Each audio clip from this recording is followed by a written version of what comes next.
Continuamos con el estudio del manual del maestro, que es la paz de Dios. Extraordinario por la claridad, por la sencillez.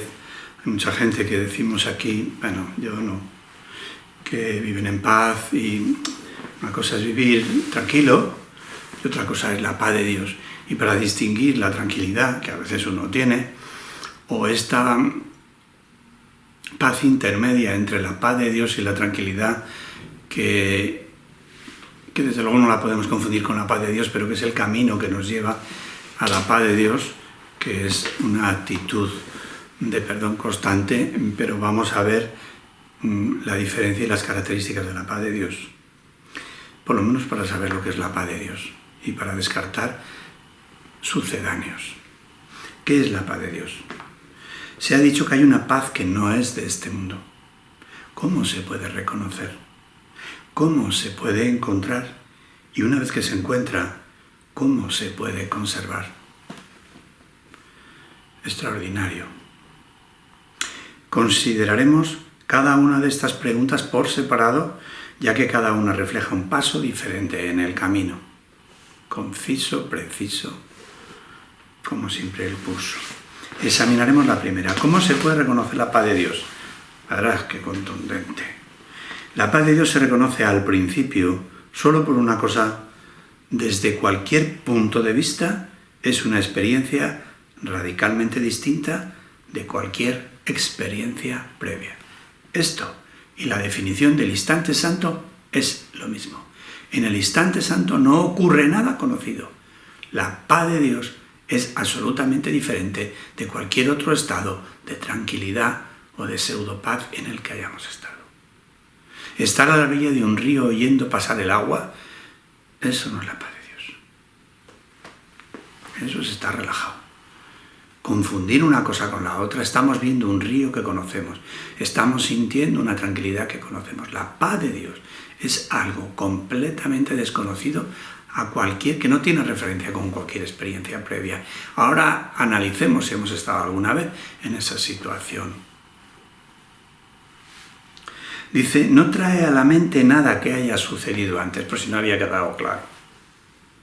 No evoca nada que se pueda asociar con el pasado, por si no había quedado claro. Es algo completamente nuevo. A ver ahora quién dice que conoce la paz de Dios. Existe ciertamente un contraste entre esta experiencia y cualquier otra del pasado. Pero curiosamente no es este un contraste que esté basado en diferencias reales.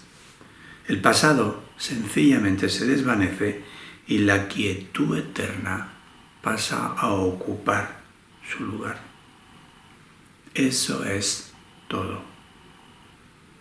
El contraste que se había percibido al principio sencillamente desaparece. La quietud se ha extendido para envolverlo todo. ¿Cómo podemos reconocer la paz de Dios? Porque es algo diferente, que le podíamos llamar incluso por otro nombre. Porque es algo diferente y que no podemos comparar con nada. Algo que no evoca el pasado, algo que se vive sin comparación con el pasado. Algo absolutamente nuevo, como dice aquí, algo completamente nuevo. Dice, pero curiosamente, dice, existe ciertamente un contraste entre esta experiencia y cualquier experiencia previa. Existe un contraste, te das cuenta que ahora estás en paz y que antes nunca estuviste. Dice, el pasado, dice, pero curiosamente no es un contraste que se ha basado en diferencias reales. ¿Por qué? Porque el pasado no tenía ni consistencia ni nada. Dice, el pasado sencillamente se desvanece y la quietud eterna pasa a ser lugar. Primera pregunta, ¿cómo se puede reconocer? Ahí no lo dice. Segunda pregunta, ¿cómo se puede encontrar? Dice, nadie que busque únicamente sus condiciones puede dejar de encontrarla. Empieza por ahí. Si tú quieres la paz de Dios, la vas a encontrar. Pero tienes que caminar en dirección de la paz de Dios. Las otras paces son tratos, son convenios, son acuerdos. La paz de Dios es otra cosa diferente. La paz de Dios no puede hacer acto de presencia allí donde está la ira. Pues la ira niega forzosamente la existencia de la paz. Lo primero que te dice es que si estás en ira, si tienes ira en tu corazón, la paz no va a llegar. Todo aquel que de alguna manera o en ciertas circunstancias considere que la ira está justificada, tú puedes estar tranquilo ahora, pero puedes de repente venirte un pase y decir, había que cambiar al gobierno. En esas circunstancias la ira está presente porque tienes alguna cosa en contra del gobierno, por decir del gobierno y no decir que siempre digo de tu pareja. En esas circunstancias en las que tú crees que tienes algo que arreglar, porque algo no funciona bien, porque algo te excita la ira, ahí no va a llegar.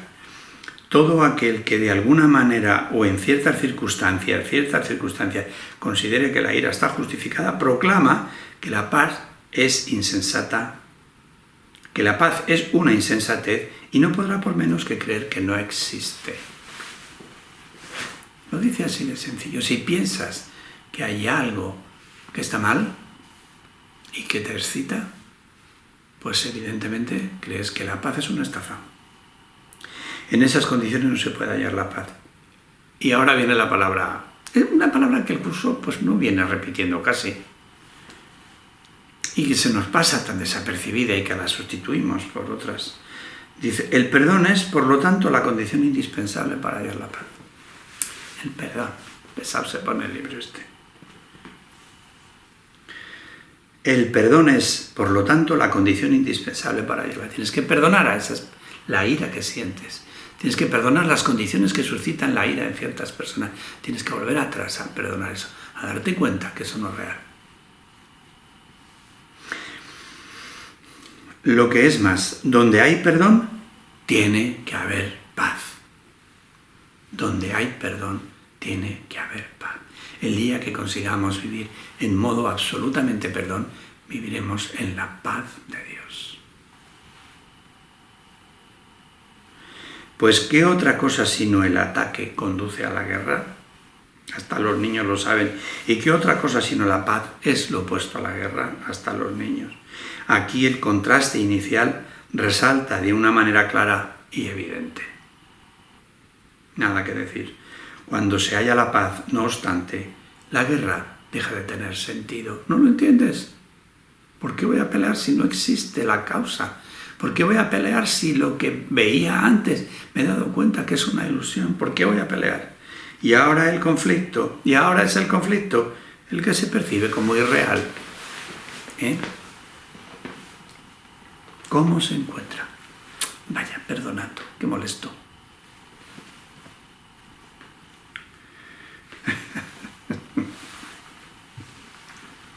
Mira esta, qué bonita.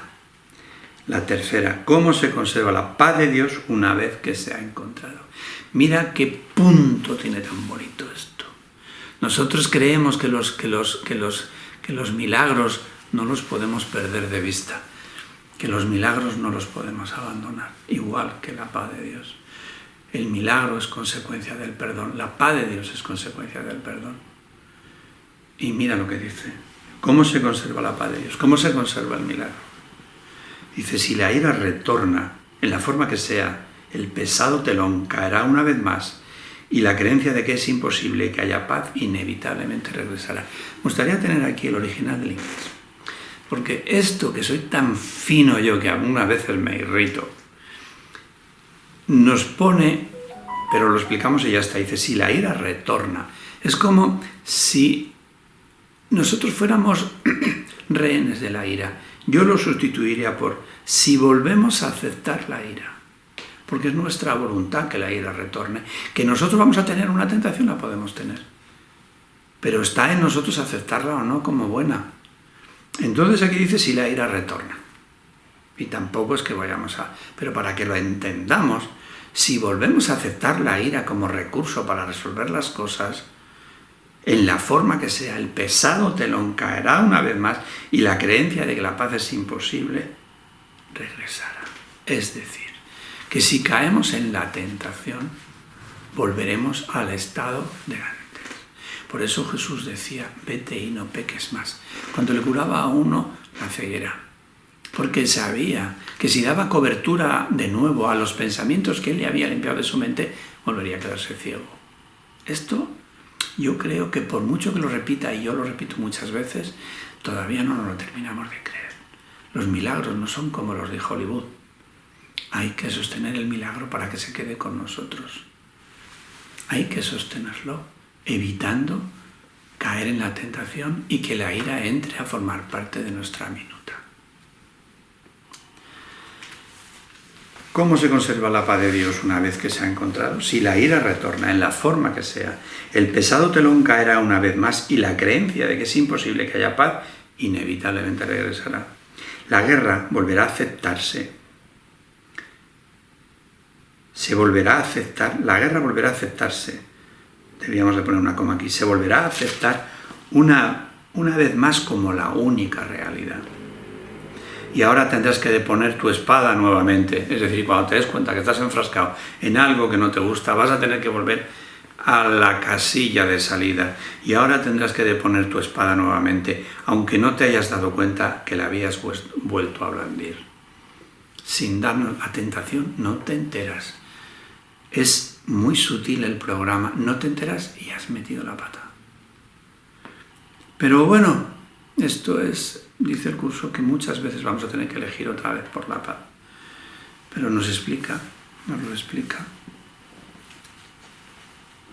Pero al recordar, aunque solo sea vagamente, lo feliz que eras sin la ira, te darás cuenta de que debiste haberla vuelto a esgrimir para defenderte. Detente entonces por un momento y piensa lo siguiente. ¿Prefieres el conflicto o sería la paz de Dios una mejor opción? Esto me lo dice mucho a mí. En las relaciones santas que tengo, cuando he perdido los papeles y me quedo un poco tranquilo, me dice la voz, ¿estás contento? Y yo digo, no. Detente entonces por un momento y piensa en lo siguiente. ¿Prefieres el conflicto o sería la paz de Dios una mejor opción? ¿Cuál te aporta más? Una mente tranquila no es un regalo baladí. Una mente tranquila no es algo que tú desperdicies sin coste alguno. Una mente tranquila no es un regalo del que no puedas disfrutar. ¿No sería acaso preferible a elegir la muerte? Porque cuando estás enfadado, vas camino de la muerte. La segunda, ¿cómo se conserva la paz de Dios? No cayendo en la tentación de querer volver a meter en la mente la idea de la ira, no cayendo en la tentación. Dice, vivir es júbilo, pero la muerte no es sino llanto. Vivir es júbilo, pero la muerte no es sino llanto. Ves en la muerte tu escapatoria de lo que has hecho. Esto, yo me quedaría toda la mañana hablando de esto. Ves en la muerte la escapatoria de lo que has hecho. Este es un recuerdo que tenemos nosotros aquí, porque cuando la vida se nos pone mal, buscamos la muerte. Y hay un momento donde uno le gustaría morir. Y la tenemos todavía. Ves en la muerte la escapatoria de lo que has hecho. Luego das marcha atrás y no haces nada, pero durante un momento ves en la muerte la escapatoria de lo que has hecho.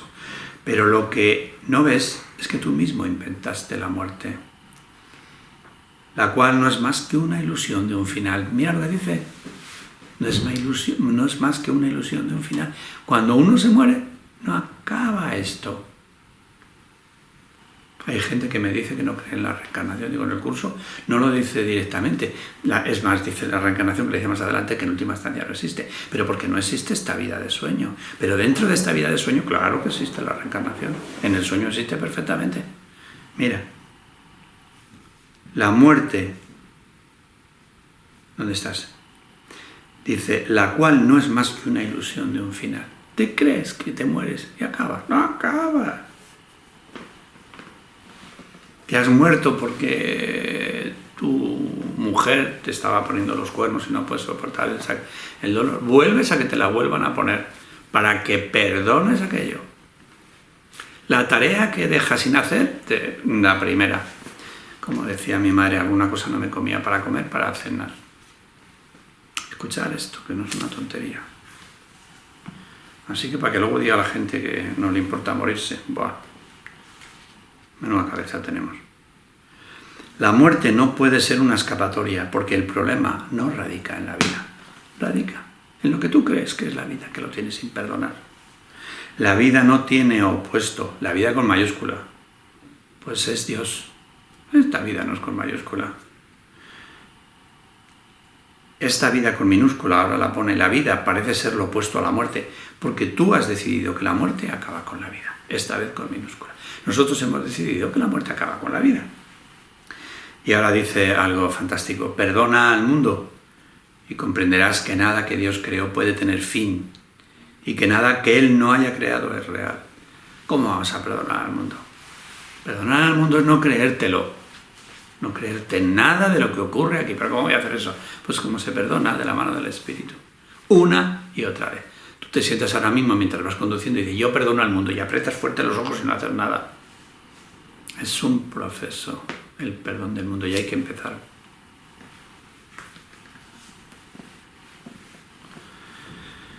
¿Qué es la paz de Dios? Acaba. Ay, espera, que es que no ha acabado.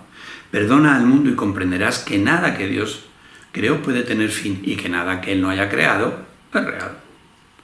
Cuando perdonemos el mundo y lo veamos desaparecer, nos daremos cuenta que no era real. Pero hay un trecho, no puedes empezar por el final.